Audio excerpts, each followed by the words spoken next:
सावित्री कभी बाजार से सब्जी ले रही थी कि वहीं बिजली कभी एक कौवे के साथ उसका पंख पकड़े आइसक्रीम खा रही थी।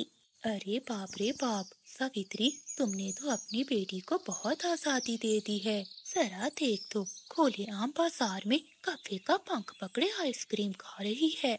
देख सावित्री, आजकल का जमाना ठीक नहीं है। बाकी तेरी मर्जी, मैं तो कहती हूँ अपनी बेटी को समझा। ऐसा कहते हुए बूढ़ी चिड़िया वहाँ से चली जाती है। कुछ ही देर बाद बिजली कभी हंसती हुई घर आती है। माँ, आज रात डिनर में मेरे लिए चिकन बिरयानी बना देना। ये सब छोड़, मैंने तुझे पहले भी कहा था और आज फिर से कह रही हूँ, उस भूरे कौवे का साथ छोड़ दे। मुझे कई बार पक्षियों ने बताया है कि वो कौवा तुझे गली में छोड़ने आता है। आज मुझे ओमवती बता कर गई कि तू उस कौवे का पंख पकड़े आइसक्रीम खा रही थी। वो कौवा ठीक नहीं है, एक नंबर का डाकू है वो। देख बिजली, तुझे मेरी पसंद से ही शादी करनी चाहिए।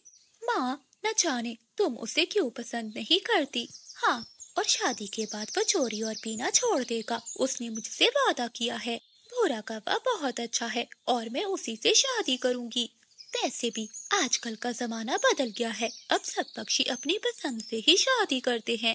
बेटी, मुझे सारा अनुभव है, इसलिए मैं तुझे समझा रही हूँ। माँ, मुझे न समझाओ, शादी तो मैं उस भूरे कौवे से ही करूंगी। बिजली कभी गुस्सा होकर अपने कमरे में चली जाती है और वो पूरा दिन भोजन नहीं खाती। एक दिन सावित्री कभी अपनी बेटी का इंतजार कर रही थी, लेकिन वो सुबह से शाम तक नहीं आती। अरे, ये कहाँ रह गई है? मुझे बहुत चिंता हो रही है। जंगल में जोरों की बारिश हो जाती है। थोड़ी देर बाद बिजली कभी भूरे कौवे से शादी करके घर आती है। ए ऊपर वाले, बिजली, ये तूने क्या अनर्थ कर लिया? तूने अपनी पसंद से शादी कर ली। माँ, मैं जानती हूँ मैंने आपका दिल दुखाया है, मैं तो बस आपसे आशीर्वाद लेने आई थी। तभी गुस्से में सावित्री बिजली कभी को एक जोरदार पंख मारती है। मिल गया आशीर्वाद तुम्हें।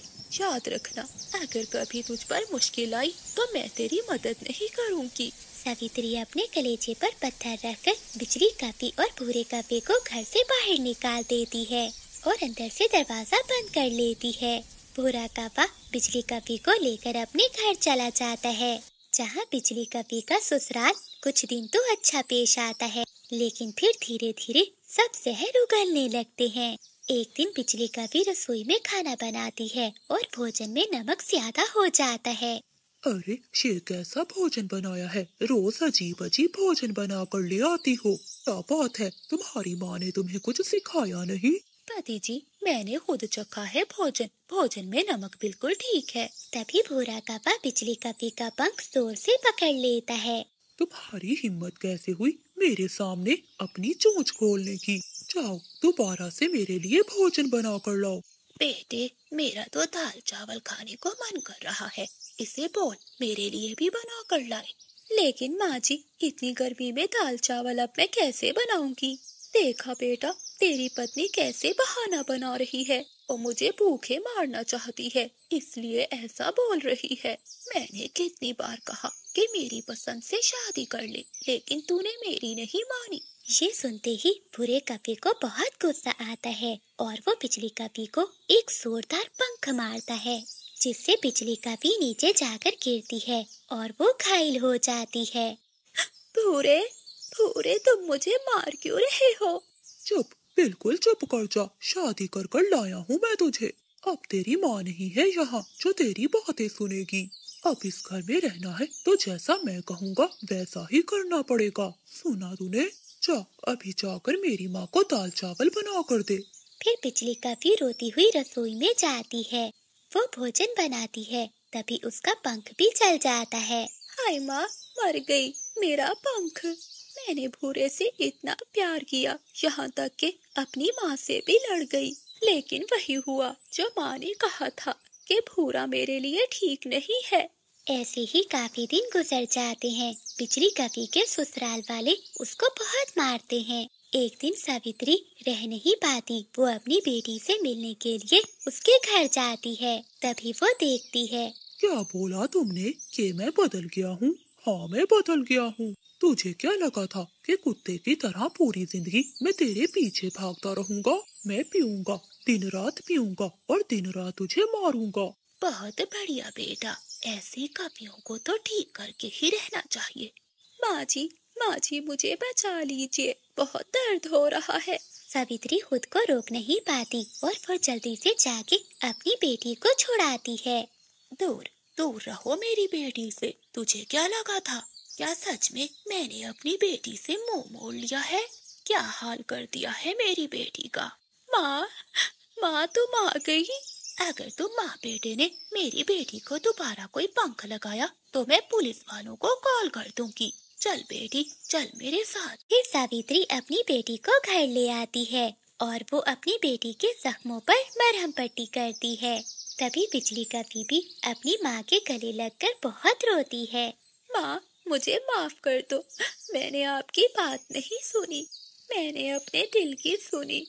मुझे नहीं पता था जिससे मैंने इतना प्यार किया वो मेरी ऐसी हालत कर देगा।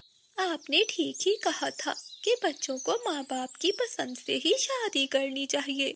कोई बात नहीं बेटी, बेटी को माँ से माफी मांगने की कोई जरूरत नहीं। मैं तेरे साथ हमेशा रहूंगी और मुझे कोई अच्छा लड़का मिला तो मैं तेरी शादी भी कर दूंगी। फिर सावित्री अपनी बेटी बिजली कपी का बहुत ख्याल रखती है। एक दिन मानो चिड़िया सावित्री के पास आती है। माँ जी, आपकी बेटी के लिए एक बहुत अच्छा रिश्ता है। फिर मानो चिड़िया उस कपे के बारे में सारा बताती है। सावित्री को वो रिश्ता बहुत पसंद आता है। बादल कपा भी उसी जंगल में रहता था। वो बचपन से ही बिजली कपी से बहुत प्यार करता था। अगले ही दिन बिजली कपी और बादल कपी की शादी हो जाती है, जहाँ बिजली कपी के ससुराल वाले उसका बहुत अच्छे से वेलकम करते हैं। बादल जी, ऐसा लग रहा है कि आज पहली बार मैं सांस ले पा रही हूँ। थैंक यू बादल जी, सच में मेरी माँ की चॉइस बहुत अच्छी थी। बिजली, तुम तो मुझे बचपन से ही बहुत पसंद हो, मगर तुमने ही कभी मुझे भाव नहीं दिया। ऐसे बिजली कपी बादल कपी के साथ खुश खुश रहने लगती है। अरे मानो, तुम यहाँ क्या कर रही हो? जाओ अपनी जेठानी के लिए कुछ पका कर आओ। जी माँ जी, अभी लेकर आती हूँ। ऐसा कहते हुए मानो चिड़िया रसोई में चली जाती है। तभी सावित्री अपनी बड़ी बहू से कहती है, अरे पारो बेटी, तुम्हें इस समय अपना ध्यान रखना चाहिए। तुम्हें तो पता है कि तुम गर्भवती हो और ऐसा दौर बहुत नाजुक होता है। हाँ माँ जी, मैं सब जानती हूँ, आप चिंता नहीं करें, मैं अपना अच्छे से ध्यान रखूंगी। सावित्री ने अपने दोनों बेटों की शादी 1 साल पहले की थी। पूरे 1 साल बाद उसकी बड़ी बहू जो सुंदर थी वो गर्भवती होती है, जबकि छोटी बहू सुंदर नहीं थी, वो काले रंग की थी और वो अभी तक माँ नहीं बनी थी। थोड़ी देर तक मानो चिड़िया रसोई से भोजन बनाकर अपनी बड़ी जेठानी के लिए ले आती है। ये लीजिए जेठानी जी, मैं आपके लिए सूप बना कर लाई हूँ। पारो सूप तो ले लेती है, लेकिन सूप लेने के बाद वो अपनी सास से कहती है, माँ जी, मुझे आपसे कुछ कहना है। मेरी माँ का फोन आया था कि बच्चे के समय मेरे सामने सुंदर सुंदर बच्चों की तस्वीरें हों, जो बच्चे दिखने में गोरे और सुंदर हों, तभी तो मेरा बच्चा भी मेरे जैसा सुंदर पैदा होगा। हाँ पारो बहू, ये तो तुम्हारी माँ ने बिल्कुल ठीक कहा। तुम चिंता नहीं करो, मैं कल ही तुम्हारे कमरे में चारों तरफ सुंदर सुंदर पक्षियों की फोटो लगवा दूंगी। हाँ सासू माँ जी, ये तो ठीक है, लेकिन आप इस मानो चिड़िया को भी मुझसे दूर रखें, कहीं इस चिड़िया का काला साया मेरे बच्चे पर न पड़ जाए। ये सुनकर मानो चिड़िया को बहुत बुरा लगता है। सुन लिया मानो, कल से तुम पारो के नजदीक मत जाना। ऐसा कहते हुए मानो चिड़िया की सास वहाँ से चली जाती है। चिड़िया भी उदास होकर घर के बाहर आ जाती है। तभी उसकी सास उसे कहती है, माफ करना बहू, मैं ऐसा कहना तो नहीं चाहती थी, लेकिन तुम्हें तो पता है ये हमारे घर का पहला बच्चा है। मैं तो बस ये चाहती हूँ कि बड़ी बहू को तकलीफ ना हो। कोई बात नहीं माँ जी, मुझे इसमें कोई आपत्ति नहीं। मेरा ही रंग काला है, इसमें मेरी ही गलती है। ऐसा कहते हुए मानो चिड़िया अपने कामों में लग जाती है। ऐसे देखते ही देखते कई दिन बीत जाते हैं। एक दिन मानो चिड़िया रसोई में खाना बना रही थी कि अचानक चिड़िया को चक्कर आते हैं और वो रसोई में ही बेहोश हो जाती है। तभी वहाँ चंदू चिड़ा आ जाता है। अरे ये क्या, मानो उठो, क्या हुआ तुम्हें? अपनी पत्नी को ऐसी हालत में देखकर चंदू चिड़ा बहुत घबरा जाता है।